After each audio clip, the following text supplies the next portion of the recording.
একটা বিষয় বলি জাসি ভাই যে আহ, যেমন ধরেন যে যে সমস্ত হাদিসে যে সমস্ত ভবিষ্যৎবাণীগুলো কিন্তু আচ্ছা আমার মূল উদ্দেশ্য কিন্তু ভাই সত্য যেটা সেটাই বোঝা, হ্যাঁ আমাকে আসলে তো যেই ভবিষ্যৎবাণীগুলো যেগুলো আছে আমরা কিন্তু দেখতে পাচ্ছি যে আজকে কিন্তু সবগুলো মিলে যাচ্ছে। তো এই না ভাই, ব্যাপারে আপনি কোথায় কি মিলে বলবেন? নেই এগুলো? মিথ্যা কথা বলেন ভাই আপনারা, মানে ইসলাম প্রচারের জন্য এগুলো মিথ্যা কথা বলেন ভাই। কোথায় কি যে নদীর নদীর ভিতর দিয়া কি মানে লোহার সোনার পাহাড় উঠছে? কোন নদীর পাহাড় ভিতর দিয়ে সোনার পাহাড় উঠছে ভাই, একটু বলেন তো। হ্যাঁ, সেটা সেটা হয়তো এখনো ততটা আচ্ছা দেখা ঠিক যায়নি আছে, কিন্তু। ঠিক আছে, আপনি যেহেতু মানে হাদিসে যেগুলা ভবিষ্যৎবাণী করা আছে সেগুলা যেহেতু এখনো সত্য হয়ে যাচ্ছে, তার মানে তো আপনি এটা বুঝাইতে চাচ্ছেন যে হাদিসে যেগুলো লেখা আছে সেগুলো তো সত্য কথা। আপনারা নাস্তিকরা মানতেছেন না কেন? ঠিক আছে ভাই, আপনাকে একটা দিচ্ছি যে আপনি একটু দয়া করে আমাদেরকে 2-3টা টেস্ট দিই, আপনি টেস্ট আমাদেরকে করে দেখান। আপনাকে 7টি আজবা খেজুর সৌদি থেকে আইনা দেওয়া হবে। 7টি আজবা খেজুর সকালবেলা খাবেন, খায়া তারপর বিকালবেলা আমি আপনাকে একটা প্যাকেট পাঠাবো। প্যাকেটে একটা শিশি থাকবে, শিশিতে একটা পদার্থ থাকবে, সেই পদার্থটা লাইভে এসে ভিডিও অন করে আপনি আমাদের সামনে খাবেন। হাদিসে বলা আছে যে ব্যক্তি সকালবেলা 7টি আজবা খেজুর খায় তা সারাদিন তার কোনো বিষক্রিয়া তার বডিতে কাজ করে না। তো আমরা একটু দেখবো যে আপনার বডিতে কোনো বিষক্রিয়া কাজ করে কি করে না, সেটা আমরা একটু অবজার্ভ করবো। এটাতে আপনি রাজি হইলে আপনি নিজেই প্রমাণ করে দিতে পারেন হাদিসে যেটা বলা আছে সেটা সত্য। 2 নম্বর, আরেকটা হাদিসে বলা আছে যে আপনি যদি আয়াতুল কুরসি পড়েন, আয়াতুল কুরসি পড়ে যদি আপনি রাতের বেলা ফু দেন, তাহলে সেই রাতে কোনো চোর আপনার কোনো কিছু চুরি করতে পারবে না। আল্লাহ পাক একটা বিশেষ ফেরেশতা বাহিনী দ্বারা আপনার সমস্ত কিছু মানে করবে আর কি, রক্ষণাবেক্ষণ করবে। ওয়েল ঠিক আছে, আপনি রাতের বেলা আয়াতুল কুরসি পড়বেন এবং আপনার ব্যাংক ডিটেইলসটা, আপনার ব্যাংকের যে পাসওয়ার্ড এবং আপনার ব্যাংকের যে অনলাইন পাসওয়ার্ড সেটা আমাকে একটু দিবেন। আমি একটু দেখবো যে আপনার পাসওয়ার্ড, আপনার মানে পিন কোড, আপনার যে মোবাইলে যে একটা কোড আসে সেই কোডটা আমাকে দিয়ে দিবেন। আমি দেখবো যে আমি সুন্দরভাবে আপনার ব্যাংকের অ্যাকাউন্ট থেকে জিনিসপত্র চুরি করতে পারি কি পারি না। অথবা আপনি আপনার ঘরে যে আয়াতুল কুরসি পড়ে ফু দিবেন, আমি সেই দিয়ে রাতে চোর পাঠাবো আপনার ঘরে, দেখি আপনার আল্লাহর বাপে আপনার মানে কোনো চোরের ঠেকাতে পারে নাকি। কিন্তু মানে শর্ত হচ্ছে যেহেতু আপনার আল্লাহর প্রোটেকশন আছে সেহেতু আপনি ঘরে কোনো তালা দিতে পারবেন না। তালা দিলে কিন্তু ভাই হইব না, হ্যাঁ। আল্লাহর প্রোটেকশন, আল্লাহর আয়াতুল কুরসির উপরে ভরসা রেখা আপনি দরজা খুইলা ঘুমাইবেন। আমি দেখি কোন আল্লাহর বাপে আছে আমি যে চোরে পাঠাবো সেই আল্লাহর বাপে আমার চোরে আটকাক। এটা হচ্ছে 2 নম্বর পদ্ধতি ঈশাকে প্রমাণ করার। আপনার এসে বলা আছে যে আপনার হাদিসে বলা আছে যে নবী রাসূলদের দেহকে মাটি ভক্ষণ করতে পারে না। আমরা জানি যে 1,24,000 বা 2,24,000 নবী রাসূল পৃথিবীতে এসেছিল।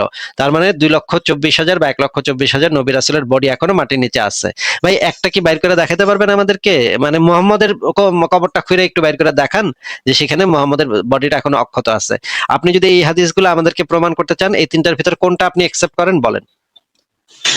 আচ্ছা, আপনি প্রথমে বলছেন যে আজওয়া খেজুরেরটা, তারপরে হচ্ছে নেক্সট কোনটা বললেন? আয়াতুল কুরসি পড়লে রাতের বেলা কোনো চুরি হবে না।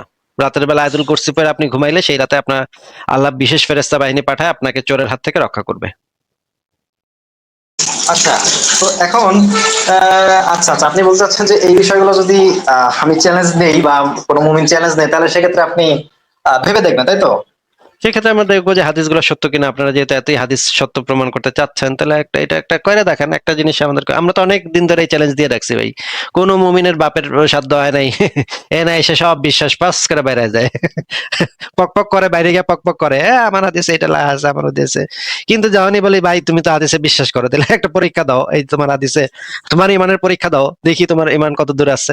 তখনই দেশ ফুস করে বাতাস, মানে বেলুনে করলে, ফুটা করলে যেরকম বাতাসটা ফুস করে বেড়া যায় না, তখন সব বিশ্বাস ফুস করে বেড়া যায়। আপনারা একটু পরে বিশ্বাসটা ফুস করে বেড়া যাবে। আপনি একটু বলেন তো কোনটা নিবেন এই তিনটার ভিতরে। আচ্ছা, ঠিক আছে ভাই, এই তিনটা বিষয়ে আমাকে একটু করতে হবে। যেমন ধরেন যে যেরকম আজওয়ার না না, কথা বললেন, ঠিক আছে? আপনাকে আমি হাদিস দেখাই দিচ্ছি, আপনি মানে একবার কি করবেন আপনি, আপনাকে আমি হাদিস ওটা দেখাই জানা আছে, দিচ্ছি। ওটা হ্যাঁ, জানা আছে ভাই, হ্যাঁ, ওটা জানা আছে। হাদিসে তো পরিষ্কার বলা আছে, এটা তো কোনো রাগ ডাক তো নাই, এখানে তো কোনো টিয়া নাই, মানে ঘুরপ্যাচ নাই, বলা একদম স্ট্রেট কথা। যে ব্যক্তি সকালবেলা 7টি আজওয়া খেজুর খাবে সেই দিন কোনো বিষক্রিয়া তার উপরে কাজ করবে না। এখন যদি আপনি এদিক সেদিক তেনা তোনা পেঁচাইয়া এটা যদি মানে ভিন্ন ব্যাখ্যা বাইর করে ফেলান, হ্যাঁ, যে ভাই এই বিষ বলতে মানে বলা বোঝানো হয়েছে, অমুক বিষ বোঝানো হয়েছে, আসলে এমন একটা বিষের সংজ্ঞা আপনি দিবেন যে বিষে আসলে এমনিতেই কাম হয় না। হ্যাঁ, ওইটা আজওয়া খেজুরের সাথে কোনো সম্পর্কই নেই, ওইটা এমনিতেই ডোরা সাপের বিষ। মনে করেন ডোরা সাপের তো এমনিতে বিষই হয় না, আপনি তখন বানায় দিবেন যে ভাই এখানে নবী বোঝাতে চেয়েছেন এই বিষ বলতে ডোরা সাপের বিষ বোঝানো হয়েছে, তখন এই বিষ বলতে আহ এই এমন বিষ বোঝানো হয়েছে যে এই বিষে মানুষের মৃত্যু হয় না, এমন বিষ বোঝানো হয়েছে। তাই ভাই তাইলে আর এটা বিষ হইলো কি কি এর? আর আজবা খেজুরি বা এটার থেকে সেভ করবে কি কোন দিক দিয়া? এইভাবে যদি আপনি তেনা তেনা পেঁচায় ব্যাখ্যা বখ্যা দিয়া জিনিসটারে ঘোরপ্যাচ করেন এবং জিনিসটারে উল্টায় ফেলান, হাদিসে যেটা বলা আছে সেটার উল্টাটা করে ফেলেন, তাহলে তো ভাই হবে না। হাদিসে পরিষ্কার ভাবে বলা আছে যে 7টি আজওয়া খেজুর সকালবেলা খেলে সেই দিন কোনো বিষক্রিয়া তার উপরে কোনো প্রভাব ফেলবে না। তাহলে আপনি আজওয়া খেজুর আনেন, আমি টাকা দিতেছি, অসুবিধা নেই, টাকা আমার থেকে নিয়েন, কিন্তু আপনি লাইভে এসে ভিডিও অন করে আজওয়া মানে আমি যে শিশিটা পাঠাবো সেটার ভিতরে আমি এমন এক জিনিস দিব আপনার আল্লাহর বাপেও আপনার বাঁচাতে পারবো না। তো দেখি এটা করতে পারেন কিনা। তা আপনার তো বিশ্বাস আছে ভাই, তাহলে রাজি হয়ে যান। আচ্ছা আসিফ ভাই, ঠিক আছে, আমি এই আজওয়ার বিষয়টা নিয়ে একটু আমি তাহলে একটু একটু ইয়ে করবো, কারণ আমি হ্যাঁ কেন আপনি বলছি, কারণ করেন, দেখেন, করেন, কিন্তু আপনি ধরেন একজন হুজুরের কাছে গেলেন, হুজুর এইখানে এই যে দেখেন এখানে এইটা বলা আছে, তখন হুজুর কইব কি এইখানে বিষ বলতে লাল পিঁপড়ার বিষ বোঝানো হয়েছে, লাল পিঁপড়ার বিষ, এটা এই যে দেখেন একজন কমেন্ট করে দিছে এইখানে বিষ বলতে লাল পিঁপড়ার বিষ বোঝানো হয়েছে, এই লাল পিঁপড়ার বিষে আপনি মারা যাবেন না, আপনি 7টি আজওয়া খেজুর খেলে লাল পিঁপড়ার বিষে আপনি মারা যাবেন না। এটা এই ব্যাখ্যা যদি কেউ দেয় যে এই বিষ বলতে লাল পিঁপড়ার বিষ বোঝানো হয়েছে, তাইলে তো ভাই এটা হইলো না, তাইলে তো এটা মানে চাপাবাজি, আপনি হাদিসকে উল্টাই দিচ্ছেন, মানে হাদিসের যে কথা আছে সেটা উল্টায় পাল্টায় দিয়ে আপনি মানে এমন ব্যাখ্যা বানাইছেন যে এটা আসলে এটার কোনো মানেই হয় না। তাইলে এই হাদিস কইছে কেন মোহাম্মদ, কি পাগল যে এই হাদিস কইছে? আর 7টি আজওয়া খেজুর খাইলে এই লাল পিঁপড়ার বিষেরও তো কোনো প্রভাব নাই, এটার উপরেও কোনো প্রভাব নেই মানে আজওয়া খেজুরের। তাইলে ভাই তাইলে তো হবে না, আপনি বিষ বলতে আমরা যেটা বিষ বুঝি সেটাই তো খাইতে হবে আপনার। মানে মানে গোজামিল্লা ব্যাখ্যা দিলে তো হবে না। আপনি বুঝতে পারতেছেন আমি কি চাচ্ছি? আমি বুঝতে পারছি ভাই। হ্যাঁ ঠিক আছে, আমি আপনার কি তারপরে মনে আমি হয় হুজুরের কাছে গেলে আপনারা কি এই গোজামিল একটা ব্যাখ্যা দিয়ে দেবো না? হুজুরের কাছে না, কারণ দেখেন ইসলামের কিন্তু একটা নীতি যে হচ্ছে কোনো কিছু মানে কোনো কিছু বিষয়ে কনফিউশন থাকলে কিন্তু যারা মানে কয়েকজন, কারণ আমি যা জানি এরকম জানাশোনা কয়েকজন আলোচনা করে বিষয়টা আসলে কি একটু ক্লিয়ার হয়ে, কারণ আমি হুট করে যখন করলাম বিষয়টা, তো আমার হয়তো ল্যাক থাকতে পারে কোনো কিছু, আমি সেই জন্য বলছি যে একটু পরামর্শ কিন্তু করে হুট যে করে যদি কিন্তু হুট করে যদি আপনি বিশ্বাস মনে আল্লাহর প্রতি বিশ্বাস নিয়ে করেন, নবীর হাদিসের প্রতি পরিপূর্ণভাবে বিশ্বাস নিয়ে আপনি বিসমিল্লাহ বলে করেন, হ্যাঁ, আপনার নবীর মনে করেন এই হাদিসে এটা বুঝাই নাই, মনে করেন আপনি নবী এটা বুঝাই নাই, কিন্তু আপনি যদি আল্লাহ এবং নবীর প্রতি পরিপূর্ণ বিশ্বাস নিয়ে যদি আপনি এটা করেন, আপনার কি মনে হয় না আল্লাহ পাক আপনারা সেভ করবো? যে এই বেটায় তো মানে হয় মনে হয় ভুল বুঝছে, হাদিসটারে ভুল বুঝছে, কিন্তু বিশ্বাসটা তো তার টনটনা ছিল, বিশ্বাস তো ঠিক আছে, তাহলে বিশ্বাসের জোরে কি আপনার মনে হয় না আপনার বাইচে যাওয়ার সম্ভাবনা আছে?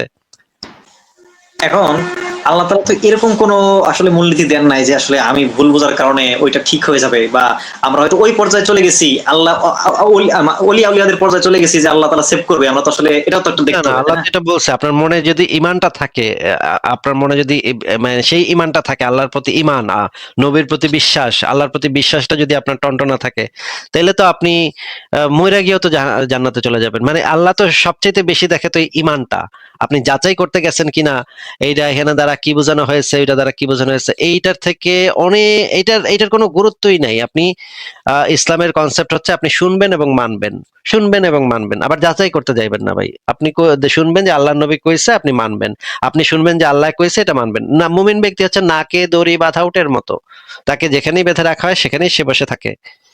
এইটা নবী স্বয়ং বলে গেছে, মানে আপনি শুনবেন এবং মানবেন, শুনবেন এবং মানবেন। তাইলে এখন যদি আপনি এখন আবার যাচাই করতে যান এখানে আল্লাহর নবী কি বুঝাইছে, কোন প্রেক্ষাপটে নাজিল হয়েছিল, সেই সময় নবী বসে ছিল না দাঁড়ায় ছিল, সেই সময় নবী কি জামা পরেছিল, কি কালারের জামা ছিল, এত কিছু তো বোঝার তো আপনার দরকার নাই ভাই। আপনার নবী এটা কইছে, আপনি শুনবেন এবং বিশ্বাস করবেন, অন্তর দিয়ে বিশ্বাস করবেন। তাহলে বিশ্বাস যদি আপনি করেন, ইসলামে তো বিশ্বাসটাই হচ্ছে সবচেয়ে গুরুত্বপূর্ণ, ইমানটাই তো হচ্ছে সবচেয়ে, ইমান এবং আকীদা এই দুইটাই তো হচ্ছে গিয়ে ইসলামের মূল ভিত্তি, তাই না ভাই? নাকি যুক্তি প্রমাণ দিয়ে যাচাই করা? অবশ্যই অবশ্যই। হ্যাঁ কোনটা ঠিক আছে, কোনটা ঠিক আছে, কোনটা আজওয়ার বিষয়টা, হ্যাঁ কোনটা যুক্তি প্রমাণ নাকি ইমান? ইমান, অবশ্যই ইমান, তো ইমান, ইমানটা তো তাহলে ইমানটা তো আপনার আছে, ইমানটা তো দেখাই যাচ্ছে আপনি ইমান দিয়ে মানে নবীর হাদিসে বিশ্বাস করে ইমান নিয়ে খায় ফেললেন, তাহলে তো ইমানটা তো থাকলো, তাহলে তো আপনি তো মরে গেলেও তো আপনি জান্নাতে চলে যাচ্ছেন, তাহলে অসুবিধা কোথায় আমি বুঝতেছি না।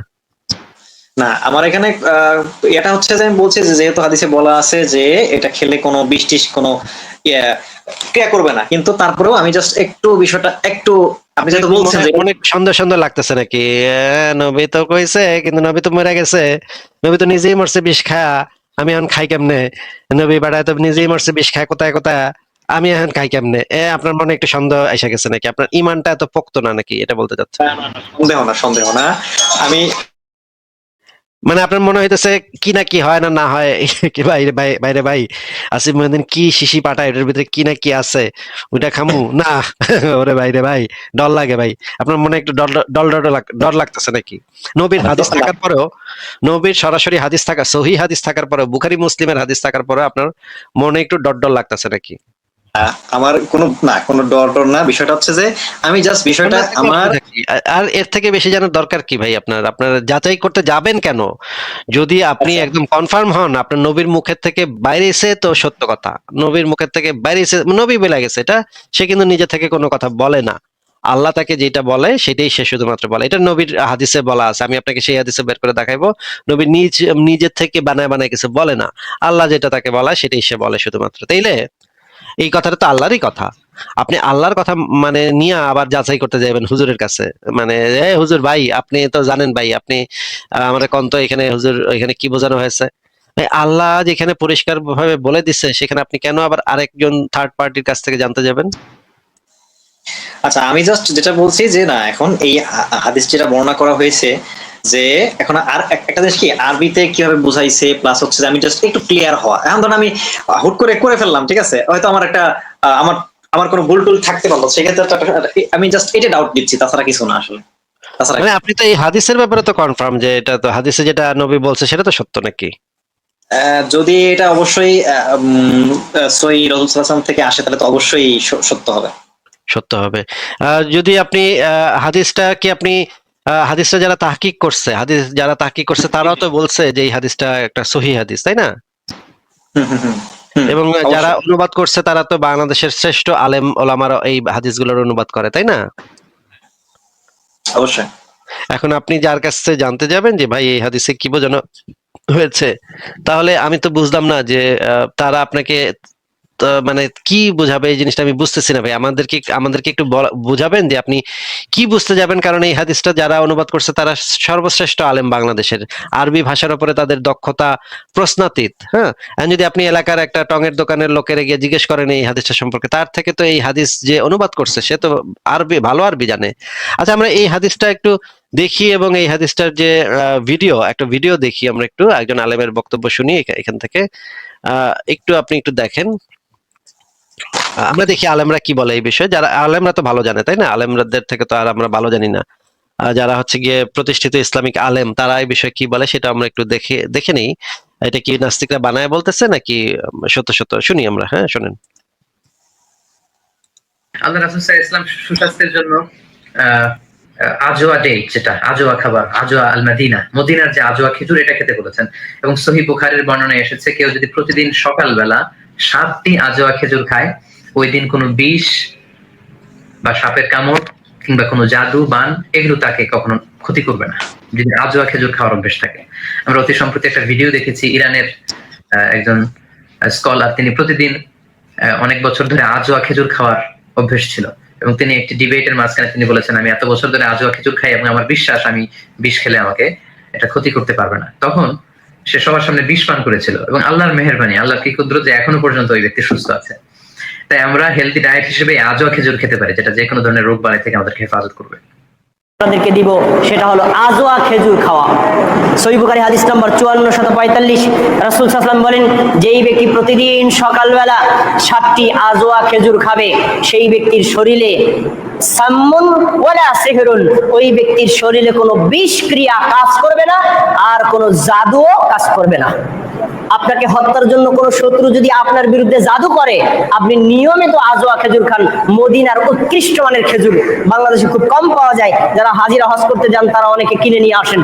এই আজওয়া খেজুর যদি প্রতিদিন সকালে 7টা করে খায়, আল্লাহ তাআলা তাকে এই রোগ থেকে সহ যে কোনো রোগ থেকে মুক্ত রাখতে পারেন। এটা আপনি খাবেন ইনশাআল্লাহ। আপনার জন্য এবারে প্রশ্ন,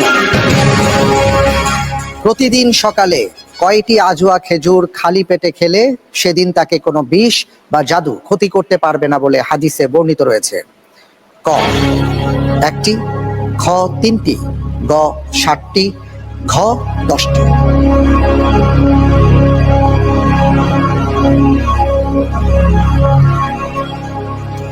জি ইনশাআল্লাহ, আল্লাহর উপর ভরসা করে উত্তর নিচ্ছি গ 7টি 7টি ইনশাআল্লাহ।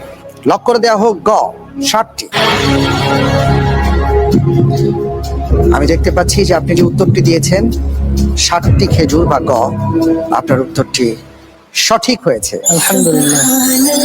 আলহামদুলিল্লাহ। জি, আচ্ছা, কি সুন্দর হাসি। আচ্ছা ভাই, আপনি কি আল্লাহর উপর ভরসা করে, আল্লাহর উপর মানে ইয়া করে আপনি কি নবীর এই হাদিসটা প্রমাণ করতে সাহস পাচ্ছেন না, নাকি আপনার এই হাদিসের মানে অর্থ কি, আরবি শব্দের অর্থ কি, এদিক গুতাগুতি করে এটা একটু এদিক সেদিক করণ লাগবে নাকি? না না না, আমি বলি, আমি অবশ্যই অবশ্যই সাহস, আমার কোনো ত্রুটি নাই, কিন্তু বিষয়টা হচ্ছে জাস্ট আমার একটু আমি বলি এটার অর্থটা আমি একটু উদাহরণ দিয়ে বোঝাই। যেমন ইব্রাহিম আলাইহিস সালাম তো বিশ্বাস করতো যে আল্লাহ তাআলা মৃতকে জীবিত করতে পারে, তা কিন্তু তারপর আল্লাহ কাছে জানতে চাইছে একটু এক্সট্রা। তো এইটাই আমার বিষয়টা এরকম, আমি বিশ্বাস করি, কিন্তু আমি জাস্ট একটু নিজের একটা মনের একটা যে একটা খুঁতখুঁত, এটাই, তাছাড়া কিছু না। মনে হয় আপনার একটু খুঁতখুঁত আছে, এটা তো আসলে থাকা উচিত না। একজন ইমানদার বান্দার তো মনে এই ধরনের খুঁতখুঁত থাকা উচিত না ভাই। তো কেন আপনার আছে এই জিনিসটা আমি বুঝতেছি না। আর আপনার তো সিনা টান করে বলা উচিত যে আল্লাহর নবী কইছে তো কইছে, আমি দরকার হইলে আল্লাহর নবীর মান রক্ষার জন্য আমি দরকার হইলে 7 বার মরবো, দেন আমারে, দেন যা আছে দেন, আপনি নিয়ে আসেন, আমার 7টা আজওয়া খেজুর দেন, আমি সকালবেলা খায়া আপনার দেখা দিমু। আপনার তো এইভাবে ইমানি জোশটা কোথায় ভাই? আপনার ভিতরে তো সেই যে খালিদ বিন ওয়ালিদের ভিতরে যে ইমানি জজবাটা ছিল, যে জোশটা ছিল, সেটা কোথায়? কোথায় আপনারা মুমিন? কোথায় আপনারা মানে দিনের সেবক? কোথায় আপনারা দায়ী আল্লাহ? কোথায় কোথায় সেই মুসলমান ভাই? ছি ছি ভাই, আপনাদের জিহাদ, আপনারা জিহাদ করবেন কেমনে ভাই? এই রকমের ইমানে এরকম লড়বড়া থাকলে আপনারা কেমনে জিহাদ করবেন ভাই? এখন ভাই আপনি বলতে পারেন যে হ্যাঁ আমাদের অবশ্যই মানে কমতি অবশ্যই আছে, নিজেও স্বীকার করি, কিন্তু বিষয়টা হচ্ছে যে আপনি বলছেন যে এই চ্যালেঞ্জটা নিতে পারলে তখন আপনি ভেবে দেখবেন, ঠিক তাই তো? এইগুলো যদি একটু হাসাহাসি করতাম আর কি আপনাদেরকে নিয়ে,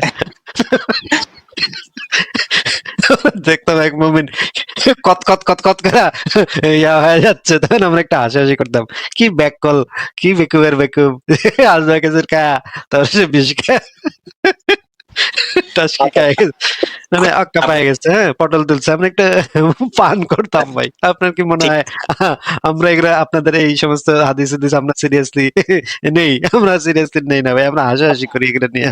এবং এই যে যারা এগুলা বিশ্বাস করে তাদের বল দাবি নিয়ে আমরা ঠাট্টা মশকরা করি, হ্যাঁ, আমরা এগুলো সিরিয়াসলি নেই না ভাই। সরি, আমরা এই সমস্ত হাদিসকে আমরা সিরিয়াসলি কোনো ইসের ভিতরেই নেই না ভাই। কি বলেন আপনি? আপনার কি মনে হয় আমরা এই হাদিসগুলো সিরিয়াসলি নিব? আপনার জেনুইনলি মনে হয় আমরা এই সমস্ত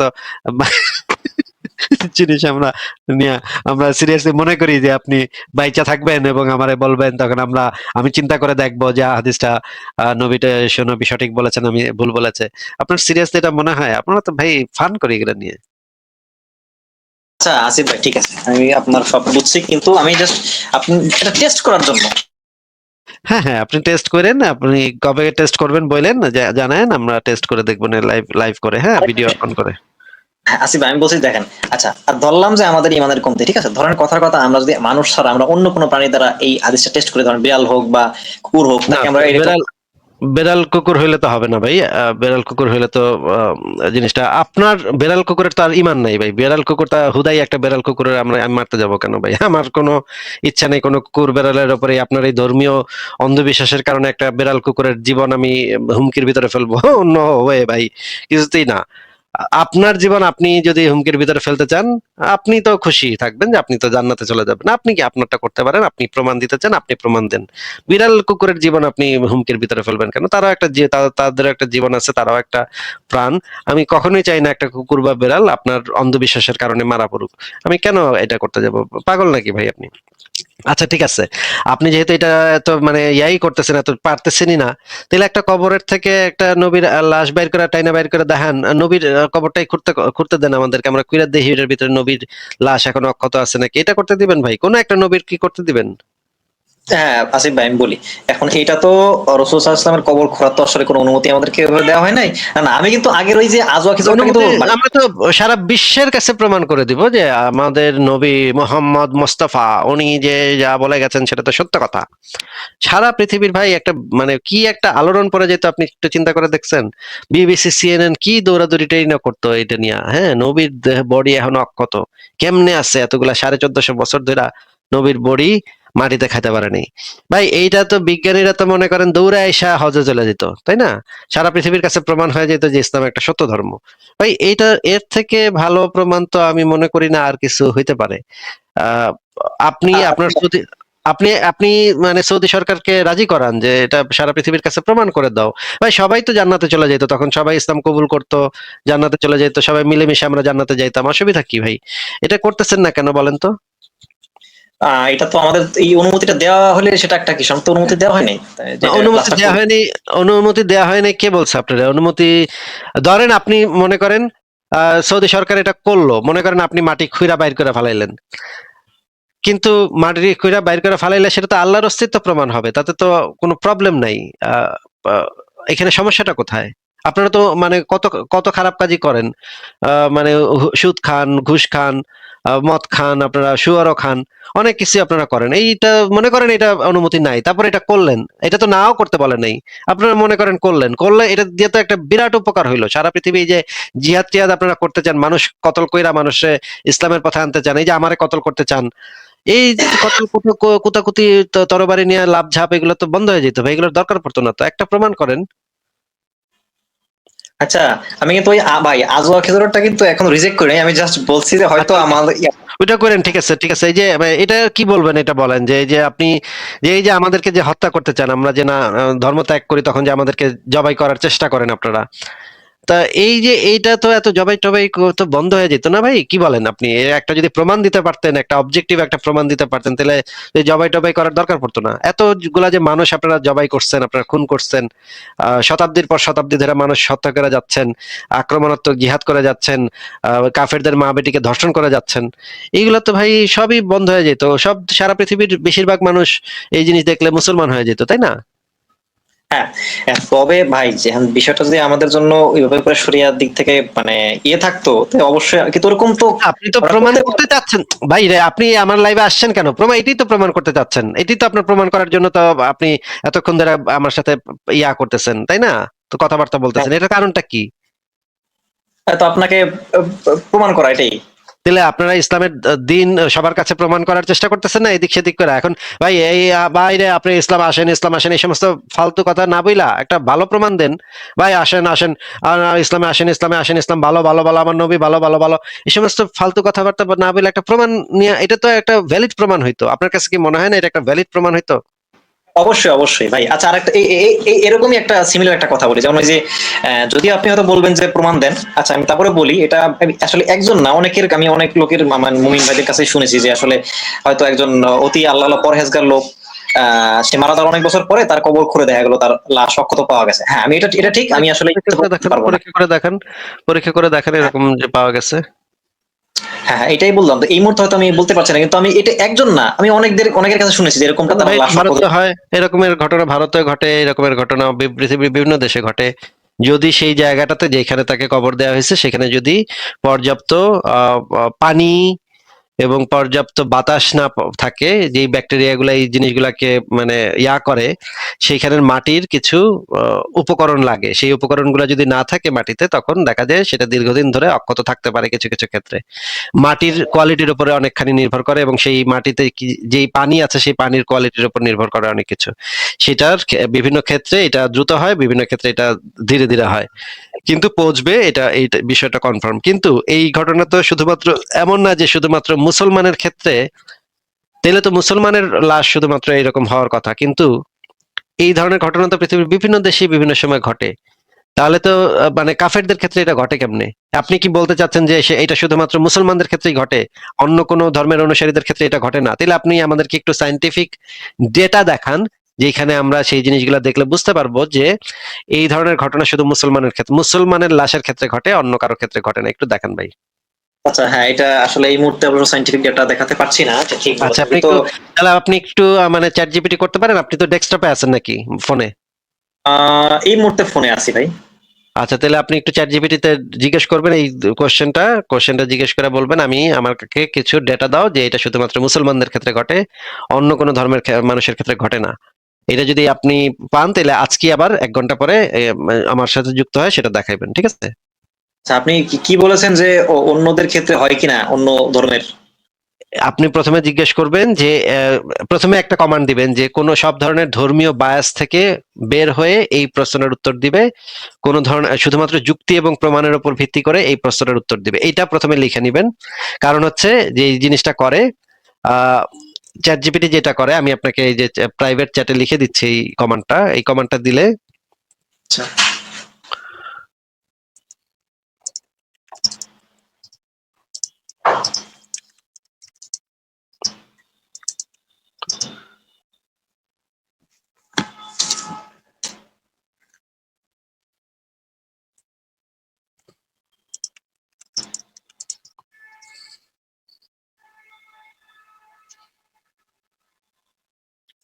আচ্ছা, আমি প্রাইভেট চ্যাটে এই জিনিসটা লিখে দিছি কমান্ডটা। এই কমান্ডটা শুরুতে দিয়ে নেবেন, তাহলে দেখবেন চ্যাট জিপিটি কোনো সব ধরনের ধর্মীয় বায়াস থেকে, কারণ আপনি নিশ্চয়ই জানেন যে চ্যাট জিপিটি ইউজার প্রোফাইলের উপর ভিত্তি করে, আপনার যে প্রোফাইল সেই প্রোফাইলের ডেটার উপর ভিত্তি করে আপনাকে উত্তর দেয়। আপনাকে যে উত্তর দিবে আমাকে কিন্তু সে উত্তর দিবে না, আবার আরেকজনকে ভিন্ন উত্তর দিবে। আপনার এলাকা, আপনার আশপাশের মানুষ, আপনার বয়স, আপনার লিঙ্গ পরিচয়, এগুলোর উপর ভিত্তি করে আপনাকে উত্তর দেয়। তো চ্যাট জিপিটি কে দিয়ে মানে বা চ্যাট জিপিটি বা জেমিনি যাই হোক, সেটাকে দিয়ে সঠিক উত্তরটা বের করে আনতে হইলে আপনাকে এমন একটা কমান্ড দিতে হবে, যে কমান্ডটা দিলে সে সব ধরনের আপনার যে বায়াস, সেই বায়াস থেকে বের হয়ে তারপরে সেই উত্তরটা দিবে। এই কমান্ডটা প্রথমে দিবেন, তারপর জিজ্ঞেস করবেন যে এটা কি সত্যি যে কিছু কিছু মানুষের লাশ অনেকদিন ধরে অক্ষত থাকে? সে হয়তো আপনাকে বলবে যে এটার কারণ কি, এরকমের কিছু পাওয়া যেতে পারে, সেটার কারণটা কি সেটা আপনাকে সে বলবে। তারপর আপনি বলবেন যে তাহলে স্পেসিফিকলি বলো যে এইটা কি শুধুমাত্র মুসলমানদের লাশের ক্ষেত্রে ঘটে নাকি অন্য ধর্মের মানুষের লাশের ক্ষেত্রে ঘটে। আর যদি অন্য ধর্মের মানুষের লাশের ক্ষেত্রে ঘটলে তো আর ইসলাম সত্য প্রমাণ হইল না, তাহলে তো ইসলাম মানে আরো ভুল প্রমাণ হয়ে গেল। কারণ হচ্ছে কাফেরের লাশ তো আর এরকম হওয়ার কথা না। তারপরে আপনি এই চ্যাট জিপিটির সাথে আলাপ আলোচনা করবেন, এটা নিয়ে তর্ক বিতর্ক করবেন, তারপর আসবেন। ঠিক আছে সত্য সন্ধানী ভাই? হ্যাঁ, ঠিক আছে। তবে ভাই আরেকটা কথা আমার একটু ছিল এই ব্যাপারে আমি বলি। আপনি যে ঠিক আছে, আমি মাথায় রাখলাম। আপনি বলছেন যে ওই লাশের বিষয়, ঠিক আছে, ওকে, আমি নোট করে রাখছি। আচ্ছা, আপনি বলছেন আজওয়া খেজুরের কথা, তারপরে বলছেন সাইউন একটা কথা, তারপরে স্বাধীন ইচ্ছার কথা, আর হচ্ছে লাশের কথা। ঠিক আছে, আমি সবগুলো নোট করে রাখতেছি। আর এই তো এইগুলো তো বলছেন মনে হয়, তাই না আজকে? হ্যাঁ, এগুলা বলছে। আপনি চাইলে আমার সংশয়.com আমার একটা লেখা আছে তাকদির বিষয়ে, ওই লেখাটা পুরাটা পড়তে পারেন। ওই লেখাটা পুরাটা পড়লে আমার মনে হয় যে আপনার ওই লেখাটা পড়ার পরে, ভালো করে বুঝা পড়ার পরে, তারপর যদি আপনি আবারও তাকদির নিয়ে একদিন আলোচনা করতে আসেন, সেদিন আমরা আলোচনা করতে পারি আরো। তবে আসিফ ভাই আমি বলি। আচ্ছা, আরেকটা বিষয়, আমার মূল উদ্দেশ্য কিন্তু আসলে সত্যটা জানা বোঝা, এটাই। হ্যাঁ, আমার কোনো এখন দেখেন, আপনি বলছেন যে ওকে আজরা খেজুরটা ওটা ওটা ওটা রাখলাম মাথায়, কিন্তু এই যে অন্যান্য যে ভবিষ্যৎবাণীগুলো যে কিয়ামতের পূর্বে যা যা ঘটবে, যে যে এই বিষয়গুলো নিয়ে আপনি কি কি বলবেন, যেগুলো মিলে যাচ্ছে? কি কোনটা কোনটা মিলে গেছে? যেমন হচ্ছে যে আহ কিয়ামতের পূর্বে হচ্ছে যে আপনার মানুষ হচ্ছে ওই যে ওই যে হত্যা বেড়ে খুনাখুনি যাবে। বেড়ে যাবে, খুনাখুনি, এগুলো তো ভাই জেনারেল কথা, এগুলো তো সব সময় আরো আপনি আছে, ভাই আরো রে, আছে। এই কেয়ামতের আগে খুনাখুনি বেড়ে যাবে, এটা তো যে কোনো ক্ষেত্রে যদি আপনি বলেন, মনে করেন আমার মানে একটা বুড়া লোক মারা যাচ্ছে, বুড়া লোক মারা যাওয়ার সময় যদি বলে যে আমার পরে দেখবা তোমরা খুনাখুনি বেড়ে যাবে, হ্যাঁ, আমি মারা যাওয়ার পরে খুনাখুনি অনেক বেড়ে যাবে। তো আপনি তার মারা যাওয়ার একদিন পরে আপনি বসে থাকলেন, কই খুনাখুনি তো বাড়তেছে না। তারপরে আপনি তখন আপনি ভুলা গেলেন এই জিনিসটা। কিছুদিন পরে দেখা গেল ওই মানে 7 গ্রাম দূরে একটা কলিমুদ্দিন মারা গেছে। এই যে কলিমুদ্দিন যে মারা গেছে, এই ইনফরমেশনটা যখনই আপনি পাবেন, তখন আপনার ওই দাদার কথা মনে পড়বে। হ্যাঁ, দাদায় তো মরার আগে কইছিল খুনাখুনি বেড়ে যাবে। হ্যাঁ, এই তো কলিমুদ্দিন 7 গ্রাম দূরে তো কলিমুদ্দিন মরছে। আপনার ব্রেইন ভাই এভাবে কাজ করে। আপনার ব্রেইন প্যাটার্ন খোঁজে। আপনার ব্রেইন হচ্ছে একটা প্যাটার্ন রিকগনিশন মেশিন।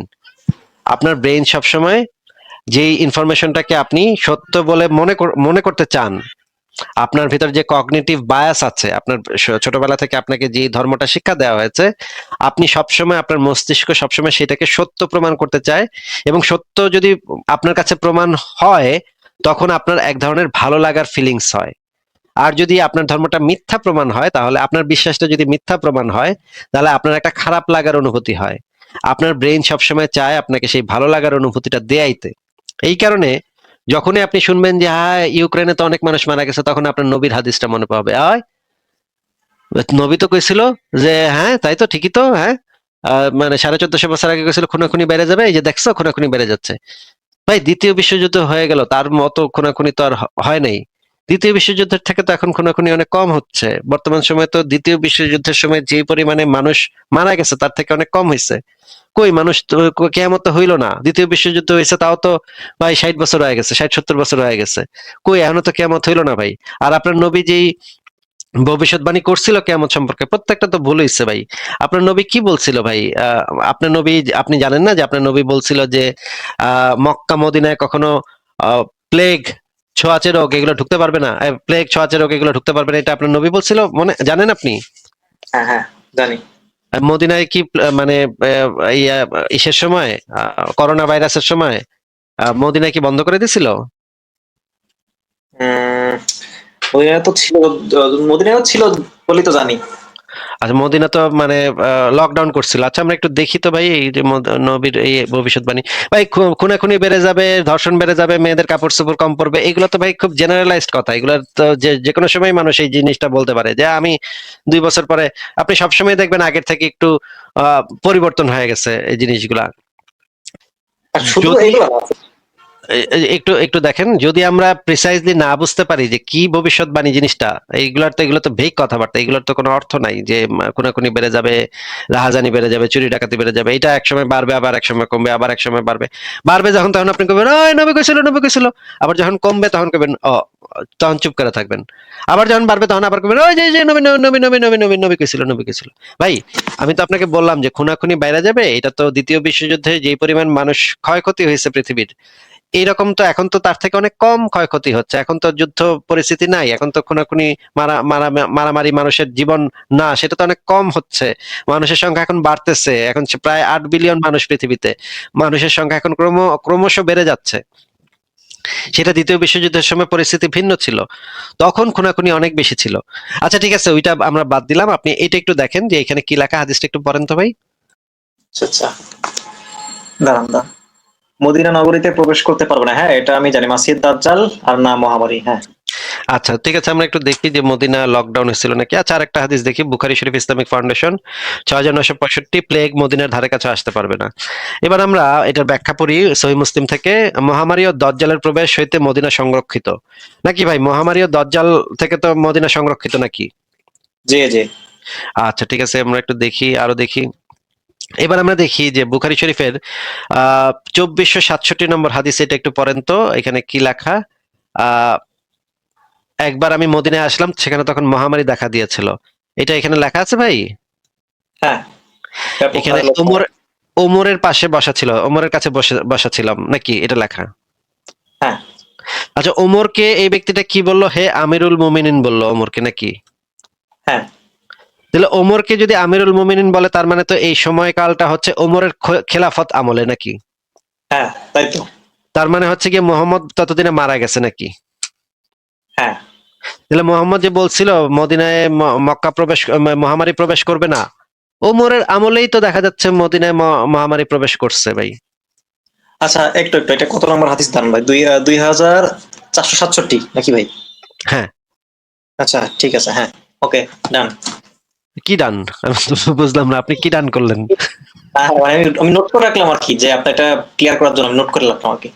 আচ্ছা ঠিক আছে, এই যে এখন মানে গোজামিল দিবে আপনার মুমিনরা, গোজামিল দিবে না, এখানে মহামারী বলতে মহামারী বোঝানো হয় নাই, এখানে ইন্দুর থেকে যে মহামারীটা না সেটা বোঝানো হয়েছে, এই টাইপের গোজামিল দিবে। আচ্ছা গোজামিল আপনি নিয়ে আসেন, পরের লাইভে নিয়ে আসেন। এবার আমরা বিবিসির একটা নিউজ দেখি। এখানে কি লেখা ভাই একটু পড়েন তো। কোভিড-19 ঠেকাতে মক্কা মদিনায় 24 ঘন্টার কারফিউ। হ্যাঁ হায় হায়, সৌদি আরব সরকার তো তাহলে ভাই পুরাই নাস্তিক দেখা যায়। ওরা জানে না যে মদিনায় যে মহামারী প্রবেশ করতে পারবে না? এই হালারা জানে না ভাই? কি ওরা কাফের নাকি ভাই? কি কয় ভাই? ওরা কেন কারফিউ কেন দিছে ভাই? অবশ্যই বিষয়টা চিন্তার বিষয়। হুদাহুদি কারফিউ দিছে না, দেখেন তো কি একটা মুসিবত, এটা তো কোনো কথা হইলো? আচ্ছা এখানে দেখি তো ইত্তেফাক, দেখি ইত্তেফাকের পত্রিকা দেখি সোমবার 13ই জানুয়ারি 2025 পবিত্র মদিনাকে করোনা মুক্ত ঘোষণা। আচ্ছা দেখি এখানে কি লেখা। প্রতিবেদনে বলা হয়েছে করোনা মুক্ত ঘোষণার আগে গত বুধবার মদিনা মুনওয়ারার আল আইস শহরে 13 জন কোভিড-19 রোগী ছিলেন, তারা সবাই এখন সুস্থ। ভাই ভাই মদিনা তো সংরক্ষিত, এ বেটারা 13 জন কোভিড-19 রোগী হলো কেমনে ভাই? বুঝলাম না তো কিছু ভাই, জিনিস তো ভাই প্যাচ খায় গেল। আচ্ছা, হুম, আচ্ছা ঠিক আছে, আচ্ছা, আরো দেখি আমরা এবার আমরা দেখি যে মোহাম্মদ যে বলছিল কিয়ামত কবে হবে, সেই বিষয়ে মোহাম্মদ কি বলছিল সেটা আমরা একটু দেখে নিই। মোহাম্মদ একটা হাদিসে বলছিল, এটা নিয়ে অবশ্য আপনারা আপনাদের এই ইয়ারা আলেমরা তেনাবাজি কইরাটিরা করবে। দেখেন আপনার নবী বলছিল যে কিয়ামতের আগে ঘোড়ায় কইরা মানুষ যুদ্ধ করবে নাকি। আচ্ছা দেখি আমরা দেখেন এখানে দেখেন এই কিয়ামতের আগে তো মানুষ ঘোড়ায় কইরা যুদ্ধ করবে, এটা তো হাদিসে বলা আছে নাকি? এই যে দেখেন হাদিসে, হ্যাঁ, এই যে এ পৃথিবীর সর্বোত্তম অশ্বারোহী দল সেদিন তারাই হবে, মানে কেয়ামতের আগে আপনার নবী বলে গেছে কেয়ামতের আগে ঘোড়ায় করে মানুষ যুদ্ধ করবে নাকি? এই আপনার কি সিরিয়াসলি ভাই মনে হয় যে কেয়ামতের আগে আমরা সেই দিকে যাচ্ছি যে কেয়ামতের আগে মানুষ ঘোড়ায় সেরা যুদ্ধ করবে? সিরিয়াসলি আপনি এটা মনে করেন? এখন আসলে ভাই মনে করা বলতে আমি একটা কথা বলতে পারি যে দেখেন এমনটা তো হতে পারে যে হ্যাঁ পৃথিবীতে হয়তো এমন বিপর্যয় হবে যে মানুষের আধুনিক যে অস্ত্র, না না ভাই আমি বলি, আপনি আপনি হাসাহাসি করেন, ওকে ভাই, আচ্ছা ভাই হয়েছে ঠিক আছে, আপনি বিশ্বাস করতে পারেন, কিন্তু বাবা, ভবিষ্যতের দুনিয়া হবে এরকম, ভবিষ্যতের যে দুনিয়া সেই দুনিয়া হচ্ছে এআই যেহেতু চলে আসছে, এখন যে বড় বড় রোবট তৈরি হচ্ছে, এখন আর্মি সবকিছু হয়ে যাবে এআই। আগামী 20 বছরের ভিতরে দেখবেন পুরা মানে উইপন ইন্ডাস্ট্রির একটা রেভলিউশন হবে, পুরা চেঞ্জ হয়ে যাবে। মানে রোবটরা সমস্ত কিছু যুদ্ধ করবে, এখন আর মানুষের যুদ্ধই করতে হবে না। আর আপনি আছেন ঘোড়া লইয়া, ভাই আপনি ঘোড়া লইয়া পড়ে আছেন, আর আপনি কইতেছেন ঘোড়া লইয়া।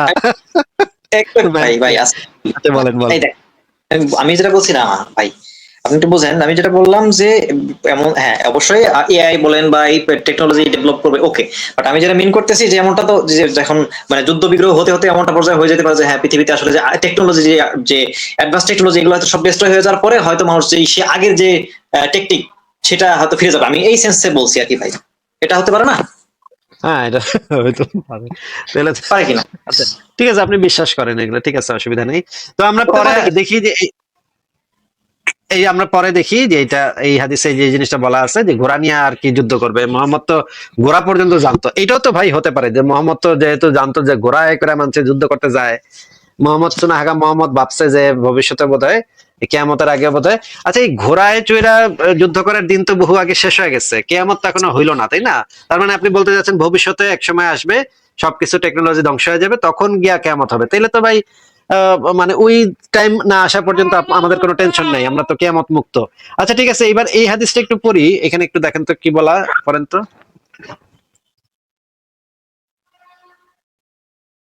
হ্যাঁ, কোনটা? একটু একটু এই হাদিসটা একটু পড়েন। এই যে মানে রাসূলুল্লাহ বলেছেন, আমি এবং কিয়ামত প্রেরিত হয়েছে এই দুটোর মতো। রাবি বলেন এ সময় তিনি শাহাদাত ও মধ্যমা আঙ্গুলিকে একত্রিত করেছেন, হ্যাঁ হ্যাঁ মানে খুব হ্যাঁ বুঝছি। কাছাকাছি, তাই না? হ্যাঁ মোহাম্মদ এবং কিয়ামত তো অত্যন্ত কাছাকাছি, নাকি ভাই? হ্যাঁ তাই তো, হ্যাঁ মোহাম্মদ এবং ঈসা নবী কিন্তু একটু দূরবর্তী নবী। হ্যাঁ ঈসা নবীর জন্ম হয়েছে মোহাম্মদের 600 বছর আগে, তাই না ভাই? হ্যাঁ তা সহজ। আর মুহাম্মদ এবং কিয়ামত হচ্ছে গিয়ে অত্যন্ত নিকটবর্তী, 2 আঙ্গুলের মতো, একদম কাছাকাছি, 2 আঙ্গুল যে এরকম পাশাপাশি থাকে সেরকম নাকি? হ্যাঁ হ্যাঁ তাইলে মোহাম্মদ মরা যা 1450 বছর পার হয়ে গেল, এখনো তো কিয়ামতের কোনো নামগন্ধ পাইতেছি না। কবে পৃথিবীর সব টেকনোলজি ধ্বংস হবে, কবে আবার ঘোড়ায় করে মানুষের দৌড়াদৌড়ি করবে, এইরকম তো কোনো আলামত তো পাইতেছি না ভাই। তাহলে কেমনে হইলো ভাই, বুঝতেছি না। এই যে মোহাম্মদ যে কইলো এত কাছাকাছি, কাছাকাছি কোনো আলামত তো পাইতেছি না ভাই। আচ্ছা এখন ভাই আমি বলি, এখন এইটা আপনি যদি দেখেন পৃথিবী মানব আদম আলাইহিস সালাম থেকে শুরু করে আদম এই আলাইহিস সালাম সময়টা থেকে শুরু করে এই পর্যন্ত মাত্র 7000 বছর পার হয়েছে, ইসলাম অনুসারে মাত্র 7000 বছর পার হয়েছে। আমি টাইমলাইন করে ফেলাইছি ভাই, আমি নবী রাসূলদের টাইমলাইন পর্যন্ত বানায় ফেলাইছি ভাই। আমি দেখেন মানে একদম ইসলামিক রেফারেন্স গুলা থেকে নবী রাসূলদের টাইমলাইন আমার তৈরি হয়ে গেছে। এটা এখনো আপডেট করতেছি একটু একটু, কিন্তু মোটামুটি টাইমলাইনটা তৈরি হয়ে গেছে। দেখেন আমরা টাইমলাইনটা একটু দেখে নিই যে মুহাম্মদ পর্যন্ত আদম থেকে মোহাম্মদের বংশধারা, এই যে দেখেন হযরত আদম, হযরত শীস, হযরত ইদ্রিস, তারপরে হযরত হুদ, হযরত সালেহ, হযরত নূহ, হযরত লূত, শুআইব, ইব্রাহিম, ইব্রাহিমের পরে ইসহাক, ইসমাইল, ইয়াকুব, তারপরে এই পাশে থেকে আসছে মোহাম্মদ, আর এই পাশে আসছে ইউসুফ, আইয়ুব, মুসা, হারুন, দাউদ, সুলাইমান, ইলিয়াস, এইখান থেকে শেষে আসছে হচ্ছে কি হযরত ঈসা। এই জিনিসটা হচ্ছে গিয়ে মানে টাইম লাইনটা আমি তৈরি করে ফেলাইছি। আপনি তো এই মানে মানে ঈশের তো 7,000 বছর পার হয়েছে, বেশি তো দিন পার হয়নি। আদম আসছে তো 7,000 বছর আগে ইসলাম অনুসারে। আচ্ছা আচ্ছা, সেটা হলো আমি যেটা বলতে চাচ্ছি যে ভাই ধরেন আদম আলাহিস সালাম থেকে নিয়ে কিয়ামতের আগ পর্যন্ত যে সময়টা, সেই তুলনায় রাসূল সাল্লাল্লাহু আলাইহি ওয়াসাল্লাম এবং কিয়ামতের সময়টা তো আসলেই খুবই নিকটে। আমি সেটা না না মিন না, করতেছি। সেটা নিকটে না, সেটা নিকটে না তো ভাই। আমি আপনাকে কি দেখাইলাম, আদম আসছে ইসলাম অনুসারে আদম আসছে 7,000 বছর আগে। হুম, তার মধ্যে 5,000 বছর হইতেছে বিভিন্ন নবী রাসূলরা আসছে, ঈসা পর্যন্ত আসছে। তারপরে 5,000-এর পরে আসছে, 5,000 বছর পরে আসছে নবী মুহাম্মদ, হ্যাঁ, মানে হ্যাঁ 5,500 বছর পরে। তো 5,500 বছর পরে আসলে নবী মোহাম্মদ এবং কিয়ামত যদি 2 আঙ্গুলের মতো নিকটবর্তী হয়, তাহলে তো ভাই নবী মোহাম্মদ মারা যাওয়ার 100 বছরের ভিতরে কিয়ামত হয়ে যাওয়ার কথা। সেই হিসাব, সেটা যদি আপনি টাইমটা যদি আপনি সেইভাবে কম্পেয়ার করেন, তাহলে তো 100 বছরের ভিতরে কিয়ামত হয়ে যাওয়ার কথা। এবং নবী মোহাম্মদ তো স্বপ্নেও দেখে ভয় পাইতো যে কিয়ামত মনে হয় আসতেছে, এই বুঝি কিয়ামত আয়া পড়লো, এই বুঝি কিয়ামত আয়া পড়লো। আপনি জানেন যে মোহাম্মদ যে স্বপ্নের ভিতরে লাফ দিয়ে উঠতো। আচ্ছা আমরা একটু দেখি, এই যে দেখেন একবার যে মোহাম্মদ ভয় পাইছিল যে কিয়ামত মনে হয় আইসা গেছে, মানে ওই দিনে আইসা গেছে কিয়ামত, এটা ভয় পাইছিল মোহাম্মদ। দেখেন মুক্তাসার সহিহ আল বুখারী, এই হাদিসটা একটু পড়েন তো ভাই। আহ দাঁড়ান। নবী সাল্লাল্লাহু আলাইহি ওয়াসাল্লাম একদা সূর্যগ্রহণ হলো, তিনি ভীত সন্ত্রস্ত হলেন, কিয়ামত সংঘটিত হয়ে যাওয়ার ভয় করছিলেন।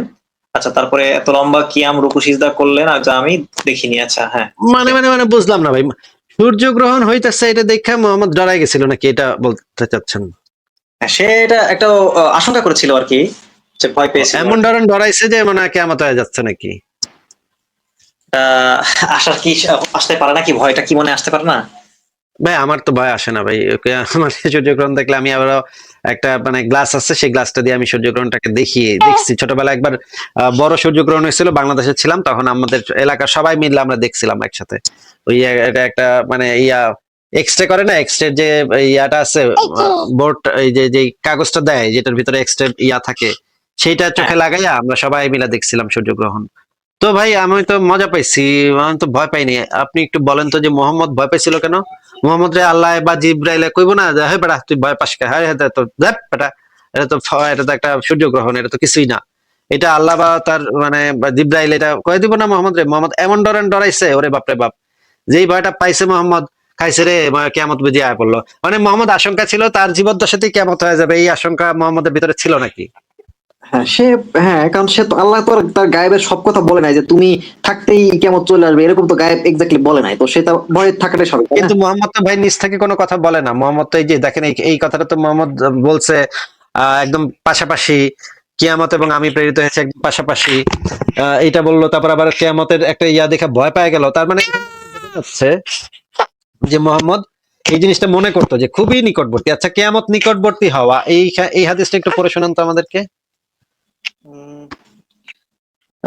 কিয়ামত কখন হবে, তখন তার নিকট এক আনসারী বালক, আচ্ছা হ্যাঁ, তো এই বালক বেঁচে তা এটা জানি, হ্যাঁ। এখন কি তো বলছে? এইটা তো, হ্যাঁ এনে বলছে যে তিনি একদা এক ব্যক্তি, আচ্ছা জিজ্ঞেস করেন, হ্যাঁ আচ্ছা, কিন্তু এইভাবে তো আসলে ব্যাখ্যাটা দেয় অনেকেই যারা মানেন না, যে এটা মূলত অন্য প্রসঙ্গে, আসলে ওই কিয়ামত সংক্রান্ত ব্যাখ্যা তো আসলে। ভাই ব্যাখ্যা তো এখন দিবই তো ভাই, ব্যাখ্যা না দিয়ে তো উপায় নাই, কারণ ওই আনসারি বালক তো ময়রা ভূত হয়ে গেছে। এখন যদি ব্যাখ্যা এটা না বাড়ির করণ যায়, তাহলে কি ভাই ইসলাম টিকে? ভাই এই হাদিস কি টিকে? ব্যাখ্যা তো এখন কোনো না কোনো ভাবে তো ব্যাখ্যা বাইর করণ লাগবেই, যে এটা টিকান লাগবো ভাই। হাদিসে যেহেতু নবী কয়া ফেলাইছে, এখন তো ভাই টিকান তো লাগবেই। নবীর কথা যদি আর না টিকে, তাহলে তো ভাই মানিজ্যের জায়গা, মানে মান সম্মান, নবীর মান সম্মান পর্যন্ত জায়গা। আচ্ছা দেখি এখানে কি বলা আছে। এখানে বলা আছে জনৈক ব্যক্তি আল্লাহ রাসূলকে জিজ্ঞেস করলেন কিয়ামত কবে হবে। এই কথা শুনে রাসূলুল্লাহ কিছুক্ষণ পর্যন্ত চুপ থাকেন। তারপর তিনি সম্মুখস্থ আজ শানুয়া গোত্রের এক বালকের দিকে তাকালেন। তারপর তিনি বললেন, এ বালক যদি দীর্ঘ হায়াত পায় তবে তার বার্ধক্যে পদার্পণ করার পূর্বেই কিয়ামত সংঘটিত হয়ে যাবে। আনাস বলেন, তখন এ বালক আমার সমবয়স্ক ছিল। এবং এটা আসছে কিয়ামত নিকটবর্তী হওয়া চ্যাপ্টারের ভিতরে। ভাই আমরা তো কিন্তু ভাই এত বলদ না, কিন্তু ভাই আমরা কিন্তু বুঝি ভাই, হ্যাঁ এত বলদ ভাইবেন না মানুষটা, ঠিক আছে। আমরা একটু আরেকটা হাদিস দেখি। মুগিরা ইবনে শুবায়ের এক গোলাম একদা রাস্তা দিয়ে যাচ্ছিল, সে ছিল আমার সমবয়স্ক। তখন নবী সাল্লাল্লাহু আলাইহি ওয়াসাল্লাম বলেন, যদি এর হায়াত দীর্ঘায়িত হয় তবে সে বার্ধক্যে পৌঁছার পূর্বেই কিয়ামত কায়েম সংঘটিত হবে। আমরা দেখি সরাসরি এখানে এই হাদিস থেকে দেখি, হাদিসে এই জিনিসটাই বলা আছে। এইবার দেখি আমরা হিশামের বক্তব্য সম্পর্কে আমরা দেখি। এই যে দেখেন, একটা হাদিসে বলা আছে সহিহ বুখারী ইসলামিক ফাউন্ডেশনের ৬০৬৭, আপনি যেটা বলতেছিলেন যে এই যে এটার যে একটা ব্যাখ্যা আছে, হ্যাঁ এই হিশাম বলেন যে এই কিয়ামতের অর্থ হলো তাদের মৃত্যু, কিন্তু এই জিনিসটা এখানে প্রযোজ্য হয় না ভাই। এই কথাটা এখানে আসলে প্রযোজ্য হয় না। কারণ কি, দেখেন এই হিশাম, ওনার জন্ম হইতেছে ৬৮০ থেকে ৬৬৩, হ্যাঁ এই যে এই হিশাম ততদিনে মুহাম্মদের মৃত্যুর 50 বছর পর তার জন্ম। এই যে হিশামের কথা এখানে দেখতেছেন না, এই হিশামের জন্ম হইল মুহাম্মদের মৃত্যুর 50 বছর পর। স্বাভাবিকভাবেই তিনি এই কথাটা জানতেন যে ওই বালক ততদিনে মারা গেছে, কিয়ামত সংঘটিত হয়নি। তার জন্য এটা খুবই স্বাভাবিক যে হাদিসটিকে তিনি অন্য একটি ব্যাখ্যা দিবেন। তার ব্যাখ্যাটি ছিল এখানে কিয়ামত বলতে নাকি তাদের মৃত্যু বোঝানো হয়েছে, অথচ হাদিসে কিন্তু কিয়ামতের কথা বলা হয়েছে। এখন এই ব্যাখ্যাটা যদি আপনি দেন তাহলে কিন্তু এটা মেলে না। দেখেন এখানে কিন্তু যদি আপনি এইখানে যদি আপনি মৃত্যু বুঝান তাহলে কিন্তু এটা মেলে না। মনে করেন এখানে যদি আমরা কিয়ামত ছাড়া কিয়ামতের বাদে মৃত্যু শব্দটা লাগাই, তাহলে এই চ্যাপ্টারের নাম কি হওয়ার কথা ছিল? চ্যাপ্টারের নাম হওয়ার কথা ছিল মৃত্যু নিকটবর্তী হওয়া, নাকি ভাই? হ্যাঁ, কিন্তু আমাকে একদম আমি এটা নিয়ে একটু ঘাটাঘাটি করেছিলাম। আমরা এখন এই কিয়ামত বাদ দিয়ে মৃত্যুর শব্দটাকে এখানে দিয়ে আমরা হাদিসটা আবার পড়বো, পড়ে দেখি যে মানে কনটেক্সটটা কি বোঝা যায়।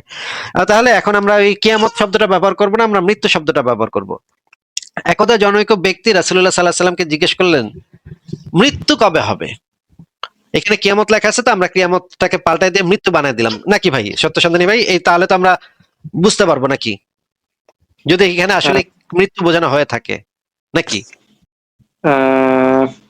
আচ্ছা ঠিক আছে, লাগান।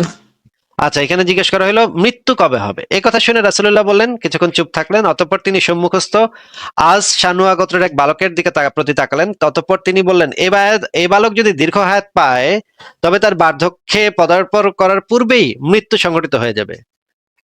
ভাই এই কথা তো কোনো, এই হাদিস তো কোনো সেন্সই মেক করে না। এখানে যদি মৃত্যু দ্বারা আপনি প্রতিস্থাপন করেন, কিয়ামতকে যদি মৃত্যু দ্বারা প্রতিস্থাপন করেন, এই কনভারসেশনের কোনো মানেই হয় না। এই কনভারসেশন কোনো সেন্স মেক করে না। এটা একটা মানে কোনো কথাই না, এই কথার কোনো মানে হয় না। তাহলে এটা হুদাহুদি কেন এই কথা মানুষ কেউ বলতে যাবে? যে একজন জিজ্ঞাবে মৃত্যু কবে হবে, আর একজন বলবে এই যে স্যামরাজ এদিক দিয়ে হাইটে যাইতেছে না, ওই স্যামরার যদি মানে বয়স হয় বা যদি বাইসা থাকে তাহলে তার আগে মৃত্যু হবে। কোনো সেন্স নাই, কথার কোনো সেন্স নাই। এটা একটা মানে ননসেন্স কথাবার্তা তাহলে হবে। আচ্ছা যদি ঠিক আছে, আপনি এই কিয়ামত বাদ দিয়ে কিয়ামতটাকে যদি এখানে মৃত্যু হিসেবে আপনি যদি প্রতিস্থাপন করেন, এখানে মৃত্যু বোঝানো হয়েছে যে এটা যদি বলেন, তাহলে এই কনভারসেশনের কোনো মিনিং দাঁড়ায় না ভাই। এই কনভারসেশনের মিনিং, একমাত্র মিনিং দাঁড়ায় যে কিয়ামত সম্পর্কে প্রশ্ন করা হয়েছিল, তখন মুহাম্মদ কিয়ামত সম্পর্কে উত্তর দিছিল, এই কোনো মৃত্যু বলে উত্তর দেয়নি। এবং যেখানে এই হিশামের যে বক্তব্যটা, এই হিশাম এই বেড়ার জন্মই হয়েছে অনেক পরে, হ্যাঁ এই যে হাদিসে যে হিশামের বক্তব্য আছে, এই বেড়ার জন্মই হয়েছিল অনেক পরে। এই বেটা অলরেডি ততদিনে জানে যে এই হাদিস মিথ্যা, এই হাদিস মানে সত্য প্রমাণিত হয় নাই। এই কারণে সে আবার একটা কথা বলছে, সেটা আবার হাদিসের ভিতরে আসছে। ভাই আমরা তো ভাই এত ঘাস তো খাই না ভাই, এতগুলা গোজামিল দিলে কি হবে ভাই? আমরা তো কেউ বলদ না ভাই, তাই না? আমরা তো বুঝি এগুলা। ঠিক আছে আসিফ ভাই, আমি বলি কিন্তু হ্যাঁ এই বিষয়টা আমিও খুঁজতেছি আসলে এটার মূল ব্যাখ্যাগুলো কি হবে। আমি বলি নাই যে আসলে আপনাকে না বুঝে মানতে হবে, আমি খুঁজতেছি, কিন্তু আসলে একটু সময় লাগবে। কিন্তু আসিফ ভাই যে আপনি আমার কথা ছিল যে ভাই মানে যে বিষয়গুলো আসলে মানে আপনি শুধুমাত্র ওই যে হত্যা খুন খারাপি ওইটা ছাড়াও আরো যে বিষয়গুলো মিলে যাচ্ছে, আমি ওগুলা একটু ফোকাস করছি। বলতে পারতেছেন না ভাই? আমি তো আপনাকে জিজ্ঞেস করলাম, খুন খারাপি বেড়ে যাবে, ধর্ষণ বেড়ে যাবে, রাহাজানি বেড়ে যাবে, লুটপাট হবে, এটা ভাই সব সময় সব ক্ষেত্রে সত্য। এটা এই কথা তো একটা ভেগ কথা, এই কথার তো কোনো মিনিং নাই। এটা যে কোনো সময় আপনি দেখবেন, আগে কত ভালো ছিলাম এখন আমাদের দাম বেড়ে গেছে। ভাই আমি যদি বলি যে কিয়ামতের আগে জিনিসপত্রের দাম বেড়ে যাবে, ওরে বাপরে ভাই, হ্যাঁ কিয়ামতের আগে জিনিসপত্রের দাম অনেক বেড়ে যাবে ভাই, হ্যাঁ দ্রব্যমূল্য ঊর্ধ্বগতি, এইটা ভাই সমস্ত ক্ষেত্রে সত্য, যে কোনো সময় সত্য। যত দিন যাবে তত জিনিসপত্রের দাম বাড়বে ভাই, যত দিন যাবে তত জিনিসপত্রের দাম বাড়তেই থাকবে। এইটা কখনো জিনিসপত্রের দাম কখনো কমবে না ভাই। আপনি কখনো একটা বাড়ি 50 টাকা একটা বাড়ি কিনতে পারবেন না ভাই। একটা বাড়ির দাম দিনের পর দিন বাড়তে থাকবে। আমি যদি এখন বলি যে হে সত্য সন্ধানী আমি একটা ভবিষ্যৎবাণী করতেছি, জিনিসপত্রের দাম দিনে দিনে বাড়তে থাকবে। আপনি যদি এখন কালকে যদি আমার কোনো এক অনুসারে এসে কয় দেখছো আসিফ মহিউদ্দিন যে ভবিষ্যৎবাণী করছিল, এই যে দেখছো পেঁয়াজের দাম বেড়ে গেছে দেখছো, এটা কি ভাই কোনো কথা? এগুলা কি কোনো ভবিষ্যৎবাণী? এটা তো ভাই এর ফাত্রামি। এই টাইপের কথা তো একটা ফাত্রামি যে জিনিসপত্রের দাম বেড়ে যাবে। আরে মৃত্যু, মানুষ খুনাখুনি বাড়বে, এটা সব সময় সত্য। কারণ প্রতি সময় মানুষের জনসংখ্যা বাড়বে, এবং জনসংখ্যা বাড়লে জনসংখ্যা যত বাড়তে থাকবে তত হচ্ছে গিয়ে মানে ক্রাইম বাড়তে থাকবে, ক্রাইম রেট বাড়তে থাকবে, ক্রাইম রেট না মানে ক্রাইম বাড়তে থাকবে, খুনাখুনি বাড়তে থাকবে, ধর্ষণের সংখ্যা বাড়তে থাকবে। যত মানুষ বাড়বে তত এটা হতে থাকবে। এইগুলা তো কোনো ভবিষ্যৎবাণী না ভাই, এগুলা যে কেউ যে কোনো কুৎসনা হাগা পাগল পাগল ছাগল এই কথা বলতে পারে। আচ্ছা ঠিক আছে, এটা এই ব্যাপারে একটু বাদ দিলাম। ধরেন যেমন কিয়ামতের পূর্বে হচ্ছে যে মানুষ হচ্ছে মদকে বিভিন্ন নামে ব্যবহার করবে, তারপর হচ্ছে বাদ্যযন্ত্রে পেয়ে যাবে। এগুলো তো খুব জেনারেলাইজড কথা। মদ যে মানুষ খাইতে কোনো না কোনো ভাবে ঘুরায় পেঁচায় খাবে, মুহাম্মদের আমলে নিশ্চয়ই এরকম ছিল, অনেকে মদ যে ঘুরায় পেঁচায় খাইতো এবং বলতো যে না এটা তো এরকম মদ না, এটা তো আমি পানি মিশা খাইছি, এটা তো আমি জুস মিশা খাইছি, এটা তো আসলে মদ না। এরকম নিশ্চয়ই কেউ না কেউ ছিল যে মদ খাইতে যাচ্ছিল, সে মদের মদের নেশারও ছিল, সে হচ্ছে নেশাগ্রস্ত ছিল মদের ব্যাপারে। সে হয়তো মোহাম্মদের সময় এরকম তো ভাই আপনি আপনার জীবদ্দশাতেও দেখবেন। আপনি যদি কারো মদ নিষেধ করে দেন, দেখবেন সে এদিক সেদিক কইরা চিপা চাপা দিয়ে কোনো না কোনো ভাবে মদ খাওয়ার, মদরে ভিন্ন ভাবে নাম দিয়া মানে জুসের সাথে মিলায়া তারপর সে মদ খাবে। কবে আপনারা কইবো কি ভাই আমি তো মদ খাচ্ছি না, আমি তো জুস খাচ্ছি ভাই, আমি অরেঞ্জ জুস খাচ্ছি, দেখেন দেখেন এটা তো অরেঞ্জ জুস। এই যে ভিন্ন নাম দিয়া মদটা খাইলো, এটা তো আপনি আপনার জীবদ্দশাতেই দেখতে পাবেন ভাই। এরকম ঘটনা আমাদের আশেপাশে সবসময় ঘটে। এখন যদি এই মোহাম্মদ যদি এটা বলে যে মদ যে মানুষ ভিন্ন নাম দিয়ে খাবে, এটা তো ভাই কোনো ভবিষ্যৎবাণী না। এটা যে কোনো মানুষ যে কোনো জায়গাতে বৈশা দেখতে পারে। আপনি আপনার জীবদ্দশার সাথে এই ধরনের ঘটনা বহু বহু দেখবেন। একজন মানুষ যে জিনিসের নেশাগ্রস্ত, সেই জিনিস যদি তাকে বন্ধ করে দেন, সে ঘুরায় গিয়া দেখবেন সেই জিনিসটা আবার করার চেষ্টা করবে। তখন আপনি যদি এই ভবিষ্যৎবাণী করেন যে এরা ভিন্ন নামে করবে, এটা তো কোনো ভবিষ্যৎবাণী হইলো না ভাই, এটা তো একটা জেনারেল অবজারভেশন।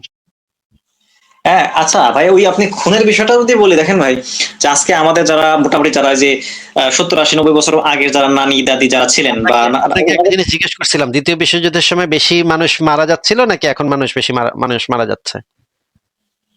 তুলনামূলক যুদ্ধে তো বেশি। তো অনেক বেশি। যুদ্ধের সময় যে দ্বিতীয় বিশ্বযুদ্ধে শুধু ভারতে কয়েক কোটি মানুষ মারা গেছে না খাইতে পায়, তাই না? দুর্ভিক্ষ হয়েছিল সেই সময়।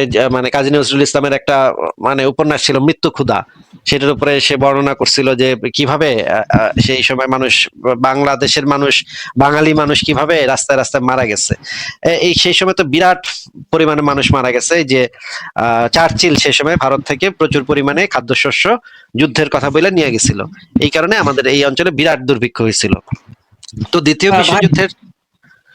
বিশ্বযুদ্ধে যে পরিমাণে মানুষ মারা গেছে, এখন তো মানুষ মারা যাওয়ার পরিমাণ কম। এখন তো আইন শৃঙ্খলা আছে পৃথিবীতে, মোটামুটি ইউরোপিয়ান দেশগুলা শান্তিতে আছে, তারা যুদ্ধ করতেছে না। সামান্য কিছু জায়গাতে 2-4টা যুদ্ধ চলতেছে, এছাড়া তো ভাই তেমন পৃথিবীতে এখন অপেক্ষাকৃত, দ্বিতীয় বিশ্বযুদ্ধের পরে অপেক্ষাকৃত শান্তিপূর্ণ অবস্থাতে আছে। তাহলে আপনার কাছে কেন মনে হচ্ছে যে মৃত্যু বাড়ছে? মৃত্যু তো কমছে ভাই। মৃত্যু না, আসলে হাদিসে যেটা বলছে যে মানে হারজ বা হত্যা বেড়ে যাবে এবং হত্যাকারী জানবে না যে কেন তাকে মানে কেন সে হত্যা করছে, এবং যে হত্যা হচ্ছে সেও বুঝতে পারবে না যে আসলে কেন আমাকে হত্যা করা হলো। মানে ঠিক এই সেন্সে যদি আমাদের আশেপাশে আমরা বাংলাদেশের এগুলা তো ভাই এগুলা হচ্ছে গিয়ে মানে আপনি এটাকে ইন্টারপ্রিটেশনের ব্যাপার, আপনি ইন্টারপ্রেট যে কোনো ভাবে করতে পারেন। এই কিছু টাইপের কথাবার্তা আছে, ভাবের কথাবার্তা আছে, ঠিক আছে? ভাবের কথাবার্তা আপনি যে কোনো ভাবে ইন্টারপ্রেট করতে পারেন, যে কোনো ভাবে ব্যাখ্যা করতে পারেন। এগুলো হইতেছে ভাই ভাবের কথা, এগুলোর ভিতরে তো কোনো ভবিষ্যৎবাণী নাই। ঠিক আছে, আচ্ছা জান, এটা নয় বাদ দিলাম, যদি এটা আপনার কাছে ওকে বাদ দিলাম। তারপরে আমি আরো কিছু কথা বলি। এটা নিয়ে কি একটু বলবেন যে জিনিসপত্রের দাম বেড়ে যাবে, এইটা যদি কিয়ামতের আগে জিনিসপত্রের দাম বেড়ে যাবে, এই জিনিসটা কি একটা ভবিষ্যৎবাণী কিনা? দাম বেড়ে যাবে এটা আসলে, আচ্ছা এই দাম বেড়ে যাওয়ার বিষয়টা কি আছে কিনা ঠিক এই মুহূর্তে মনে পড়ছে না। আমি অন্য একটা প্রসঙ্গ, এটা আমার ভবিষ্যৎবাণী ভাই, এটা আমি ভবিষ্যৎবাণী করছি কিয়ামতের আগে জিনিসপত্রের দাম বেড়ে যাবে। এই যে এই ভবিষ্যৎবাণীটা যদি মেলে, তাইলে কি আপনি আমাকে নবী হিসেবে অ্যাকসেপ্ট করবেন আর তাহলে তো আমি নবী হিসেবে অ্যাকসেপ্টেড হব আপনার কাছে, কারণ আপনি নিজের চোখে দেখতেছেন গত 50 বছরে জিনিসপত্রের দাম এক নাগারে বাড়তেই আছে বাড়তেই আছে। এমন কোনোদিন পাইছেন জিনিসপত্রের দাম কমছে ভাই? পাইছেন কোনোদিন? আসলে হ্যাঁ, না আপনার কথা ঠিক আছে, কিন্তু আমি যেটা বলছিলাম যে উনি তাহলে আমার কথাটা কি সত্য? আমার কথাটা কি সত্য কিনা, মানে গত 50 বছরে প্রমাণিত কিনা? হ্যাঁ প্রমাণিত, তবে আবার কমতেও পারে, এমনটা তো হতে পারে, করতেও পারে। না, কমবে না। আমি তো বললাম যে হয়তো বিচ্ছিন্ন ভাবে দুই একটা ঘটনা ঘটতে পারে, কিন্তু সামগ্রিক ভাবে জিনিসপত্রের দাম কখনোই কমবে না, বাড়তেই থাকবে বাড়তেই থাকবে। আপনি যদি 10 বছর পর এই জিনিসটা অ্যানালাইসিস করেন যে আসিফ মহিউদ্দিন বলছিল জিনিসপত্রের দাম বাড়তে থাকবে, 10 বছর পরে যদি সামগ্রিক ভাবে দেখেন সব জিনিসের দামই আসলে বাড়ছে, তাহলে কি আপনি তখন আমাকে নবী হিসেবে অ্যাকসেপ্ট করবেন? না না, এখানে একটা একটা ডাউট আছে, আমি বলি ডাউটটা হলো কি, কেন? আমি তো ভাই আরো ভালো, আরো প্রিসাইজ মানে ভবিষ্যৎবাণী করলাম, সেটা তো আরো প্রিসাইজ, নবী মোহাম্মদের থেকে প্রিসাইজ এটা। আচ্ছা আচ্ছা, আমি আমার ডাউটটা আমি বলি। হ্যাঁ, আমি আপনার কথা বুঝতে পারছি। ডাউটটা হলো যে মানে আমি বলতে চাইছি যে যদি সত্যিই তিনি আল্লাহর পক্ষ থেকে বা স্রষ্টার পক্ষ থেকে, তাহলে এমন ভঙ্গিমায় বিষয়টা ব্যাখ্যা করবে যেন মানে বর্তমান সমাজ সাপেক্ষে এটা আসলে খুব এক্স্যাক্টলি ফিট করে যাবে। আমি এটা মিন করছি, এরকম একটা আমি সুন্দরভাবে আমার কথা তো ফিট করে যাচ্ছে ভাই। এই জিনিসপত্রের দাম নিয়ে তো দাম নিয়ে তো মানুষ ব্যতিব্যস্ত, বা বর্তমানে বাংলাদেশের মানুষ তো জিনিসপত্রের দাম বেড়ে যাচ্ছে এটা নিয়ে খুবই মানে শঙ্কিত। আমি তো এটা একদম পারফেক্টলি সেভাবে বলছি যে কিয়ামত তোমরা জেনে রাখো, হে মানব জাতি, হে বাঙালি জাতি, তোমরা জেনে রাখো কিয়ামতের পূর্বে সব জিনিসের দামই না আস্তে আস্তে বেড়ে যাবে। এটা আমি বললাম। এটা তো ভাই মানে প্রফেটিক, একটা একদম প্রফেটিক কথা ভাই। একদম আপনি মানছেন না কেন? কেন বিশ্বাস করছেন না? আশ্চর্য। কিন্তু অথচ এই কথাটা কিন্তু একটু ভুল। আমি বলি এটা তো আপনি বর্তমান যে আপনার বর্তমান দেখতেছেন সেই অবজারভেশনে বলছি, কিন্তু এটাও কিন্তু হাদিসে আছে যে এই কিয়ামতের পূর্বে ইমাম মাহদী আসলে তখন হচ্ছে যে কারো কোনো মানুষের মধ্যে কোনো বিবাদ থাকবে না, সবাই তখন মানে ভাই মানে ওইটা কি তো বলে, বলতেছেন, আমারটা আপনি কেন আমাকে আপনি প্রফেট হিসেবে কেন অ্যাকসেপ্ট করবেন না সেটা একটু বলেন। আচ্ছা জান, আরো একটু সুন্দর করে দিই আমার কথাটারে, ভবিষ্যৎবাণীটারে আর একটু সুন্দর করে দিই, দেখেন আরো প্রফেটিক হয়। হে বাঙালি জাতি, তোমরা জেনে রাখো কিয়ামতের পূর্বে সব জিনিসের দাম বেড়ে যাবে মানুষের জীবন ছাড়া। দেখেন আরো প্রফিটিক হয়েছে কথাটা। হ্যাঁ, আমি বলছি কিয়ামতের দিন সবকিছুর দাম বাড়বে কিন্তু মানুষের জীবনের দাম ছাড়া, মানে মানুষের জীবনের দাম কমবে, বাদ বাকি সব জিনিসের দাম বাড়বে। দেখেন আরো কিন্তু ফ্যান্টাস্টিক প্রফিটিক হয়েছে। এখন আপনি কন আমার মানবেন কিনা? যদি যদি দাম দাম হচ্ছে আপনি কি দাম বাড়ার কথা বলছেন তাই? আমি বলেছি সব জিনিসপত্রের দাম বেড়ে যাবে মানুষের জীবন ছাড়া। ও আচ্ছা আচ্ছা, মানে মানুষের জীবনটা দাম বাড়বে না, কমবে, মানে মানুষের জীবনটা মূল্যহীন হয়ে যাবে, মানে মানুষ মানুষকে যেখানে পায় সেখানে মারবে টারবে, মানুষের জীবনটা এমনই অবস্থা হয়ে যাবে যে মানুষের জীবনের আর কোনো দাম নাই। হ্যাঁ, এরকম হয়ে যাবে। ঠিক আছে, আমি যে জিনিসটা যে ভবিষ্যৎবাণীটা করলাম সেটার মানে প্রফেটিক ভ্যালু আরো বেশি। আপনি এটা নিয়ে একটু চিন্তা করেন। তাহলে সত্য সন্ধানী ভাই, আজকে আপনাকে বিদায় জানাই, আরেকদিন কথা বলবো। আচ্ছা ঠিক আছে।